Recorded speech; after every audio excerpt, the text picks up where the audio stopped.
एक गांव में अशोक नाम का एक आदमी रहा करता था। अशोक अपने 20 साल के बेटे चंदन के साथ गांव के चौराहे पर मोमोज का ठेला लगाकर बेचता था। एक दिन की बात है, अशोक चंदन के साथ काम पर जा रहा था कि तभी उसकी 17 साल की बेटी अनीता उससे बोली, पिताजी, मुझे कुकिंग का कोर्स करना है और उसके लिए अलग से फीस जमा करनी है। अब ये कौन सा नया चोचला है? पापा, कुकिंग मतलब खाना बनाने का कोर्स। हमारे जमाने में ये बेकार की बातें नहीं हुआ करती थी। अरे तुम्हारी अम्मी इतना अच्छा खाना बनाती है, फिर तुम्हें ये बेकार का कोर्स करने की क्या जरूरत है? मैं फालतू में पैसे खर्च नहीं कर सकता।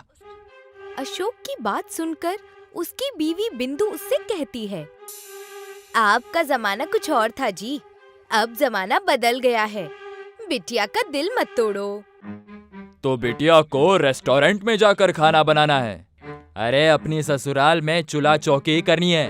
वैसे भी मैं इसकी पढ़ाई छुड़वा दूंगा। इतना कहकर अशोक अपने बेटे चंदन के साथ गांव के चौराहे पर मोमोज बेचने चला गया। अशोक चौराहे पर पहुंचा ही था कि तभी वहां पर गांव का मुखिया आ गया। और सुनाओ अशोक, क्या हालचाल है? ऊपर वाले का एहसान है मुखिया जी। तुम्हारा बेटा चंदन तो अब काफी बड़ा हो गया है। अब तुम्हें इसके निकाह की तैयारी शुरू कर देनी चाहिए। वैसे भी तुम्हारे काम में अब हाथ बटाने लग गया है। बात तो अब बिल्कुल ठीक कह रहे हैं, लेकिन मगर मैं चाहता हूँ कि पहले मैं अपनी बेटी अनीता की शादी कर दूँ। अनीता तो अभी केवल 17 साल की है अशोक। सबसे पहले तो तुम्हें उसे स्कूल से हटाना चाहिए, क्योंकि लड़कियों को पढ़ाने लिखाने से कोई फायदा नहीं होता है। अगर लड़कियां पढ़ लिख कर कुछ बन भी जाए तो फिर वो अब्बू का सहारा नहीं बनेगी, बल्कि अपने शौहर का सहारा बनेगी। अब्बू तो बेचारा उनके शादी तले कर्ज में डूब जाता है, और बेटे हमेशा अम्मी अब्बू की हिफाजत करते हैं। आप बिल्कुल ठीक कह रहे हैं मुखिया जी। आज मैं अपनी बीवी से यही बात कह रहा था कि कल मैं अनीता को स्कूल से हटवा दूंगा। अगले दिन अनीता स्कूल जाने की तैयारी कर रही थी। तभी अशोक अनीता से कहता है, तुम्हें आज से स्कूल जाने की कोई जरूरत नहीं है अनीता। अब तुम घर पर चूल्हा संभालो। अशोक की बात सुनकर बिंदु नाराज हो जाती है। ये कैसे जाहिलों जैसी बातें कर रहे हैं आप? जाहिलों जैसी बातें नहीं कर रहा। वैसे भी कल अनीता की शादी हो जाएगी। भला इसके पढ़ने लिखने से हमें क्या फायदा होगा? आपने हमेशा अनीता से ज्यादा चंदन को तवज्जो दिया है। आप चंदन के प्यार में इतना खो गए हैं कि आपको चंदन में कोई बुराई ही नजर नहीं आती। कभी पूछा है आपने कि आधी रात को घर पर क्यों आता है? आखिर कहाँ जाता है ये? क्या करता है? चंदन लड़का है बिंदु, और लड़के शाम के बाद घर पर नहीं बैठते, बल्कि वो अपने दोस्तों के साथ बैठते हैं। महीने के 10 दिन ही आपके साथ काम पर जाता है और बाकी के 20 दिन सिवाय आवारागर्दी के कुछ नहीं करता है। पढ़ाई लिखाई तो चंदन के दिमाग में कभी घुसी ही नहीं। अपनी बीवी की बात सुनकर अशोक पैर पटकता हुआ चंदन के साथ गांव के चौराहे पर ठेला लेकर चला गया और गुस्से में चंदन से कहता है, मैं जानता हूँ तुम्हारी अम्मी बहुत जिद्दी है। वो अनीता की पढ़ाई किसी भी कीमत पर नहीं छुड़वाएगी। मेरी समझ में नहीं आता अब्बू कि आखिर अम्मी को मुझसे क्या दुश्मनी है। वो हमेशा मेरे खिलाफ आपको भड़काती रहती है। दिल छोटा मत करो। वो अभी जानती नहीं है ना कि लड़के ही अम्मी अब्बू का सहारा बनते हैं। लड़कियां तो पराई हो जाती है। वक्त ऐसे ही बीतता रहा। एक दिन अशोक चौराहे पर ठेला लेकर पहुंचा ही था कि तभी गांव का पंकज नाम का दबंग आदमी अशोक के पास आकर कहता है, तुम्हें जमींदार साहब ने याद किया है अशोक? जमींदार साहब को मेरी क्या जरूरत पड़ गई? ये तो तुम उन्हीं से जाकर पूछ लेना। अशोक तुरंत जमींदार की हवेली पर पहुंच गया। जमींदार अशोक की ओर देखकर कहता है, तुम्हारा बेटा झूठ बोलकर पिछले 2 साल से मुझसे पैसे लेकर जा रहा है। अब तक वो पूरे 10 लाख रुपए उधार ले जा चुका है। किस तरह का झूठ बोलकर? यही कि तुम्हें कैंसर है और वो तुम्हारा इलाज करवा रहा है।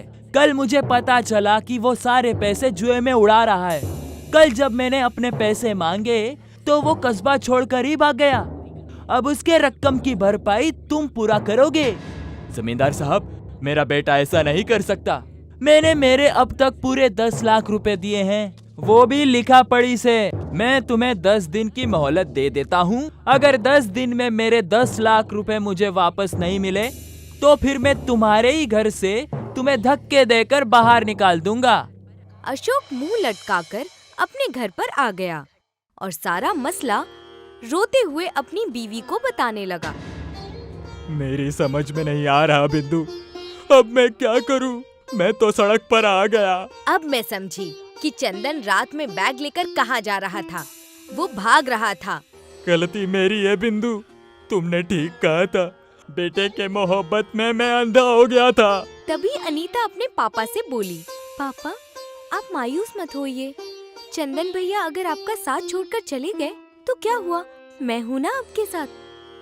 लेकिन बेटी, तुम कर भी क्या सकती हो? पापा, माँ ने मुझे चुपके से कुकिंग कोर्स के लिए पैसे दिए थे। मैंने एक प्रैक्टिकल करके नई डिश बनाई है। मोमोज अब पुरानी डिश हो गई है। कल मैं गांव के बाजार में आपके साथ पान वाला डोसा बेचूंगी। बस आप मुझे बाजार से पान खरीद कर दे दीजिए। लेकिन बिटिया, जमींदार ने सिर्फ 10 दिन का वक्त दिया है। फिक्र क्यों करते हैं? हो सकता है कि बिटिया के बनाए हुए पान डोसा जादुई साबित हो।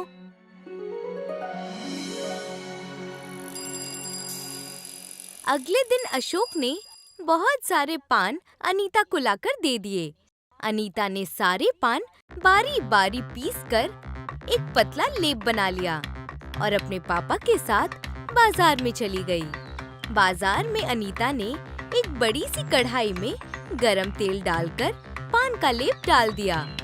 कुछ ही वक्त में वो एक चपाती जैसा बन गया और उसे डोसे का आकार देकर ऊपर से बहुत सारा मक्खन लगा दिया। कुछ ही वक्त में अनीता के बने हुए पान डोसे की महक चारों ओर फैल गई।